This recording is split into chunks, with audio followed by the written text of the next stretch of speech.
कोणार्क, अपना शहर अपनी बातें। माननीय मुख्यमंत्री एकनाथ शिंदे साहेबांच्या मार्गदर्शनाखाली श्री श्रीनिवास कल्याण महोत्सवाचं आयोजन जे आहे ते या ठिकाणी डोंबिवलीमध्ये आम्ही केलेलं आहे आणि मोठं भव्य दिव्य या ठिकाणी आयोजन आजचं या ठिकाणी आहे। आपण पाहत असाल की सकाळी 6:30 वाजल्यापासून जे आहे हे पूजेला त्या ठिकाणी सुरुवात झालेली आहे आणि 6:30 वाजल्यापासून जे आहे ते हजारो लोक जे आहेत ते त्या ठिकाणी मंडपामध्ये होते। सकाळची जी आहे ती पूजा अर्चना जी आहे ती त्या ठिकाणी झालेली आहे आणि आता 3 वाजता जी आहे ती त्या ठिकाणी मिरवणूक निघेल देवाची आणि नंतर 6 वाजल्यापासून जे आहे ते देवाचा विवाह सोहळा जो आहे तो त्या ठिकाणी या ठिकाणी पार पडणार आहे या प्रीमियर ग्राउंडमध्ये। मला वाटतं 50-60 हजारापेक्षा जास्त लोक जे आहेत ते या ठिकाणी या विवाह समारंभाला जे आहे विवाह सोहळा देवाचा जो विवाह सोहळा आहे त्याच्यासाठी या ठिकाणी उपस्थित राहतील।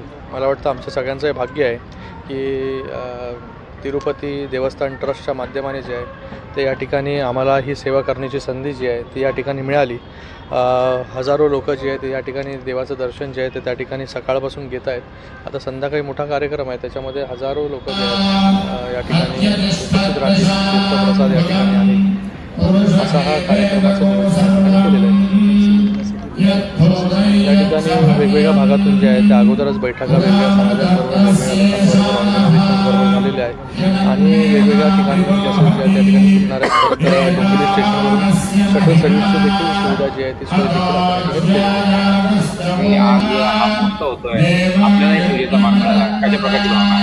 अतिशय आनंदाचा दिवस आहे। ठाणे जिल्ह्यामध्ये सन्मानित खासदार श्रीकांत शिंदे साहेब फाउंडेशन आणि या ठाणे जिल्ह्यातील आणि रायगड जिल्ह्यातील वारकरी संप्रदाय यांच्या माध्यमातून हा श्रीनिवासन कल्याण महोत्सवाचा कार्यक्रम होत आहे।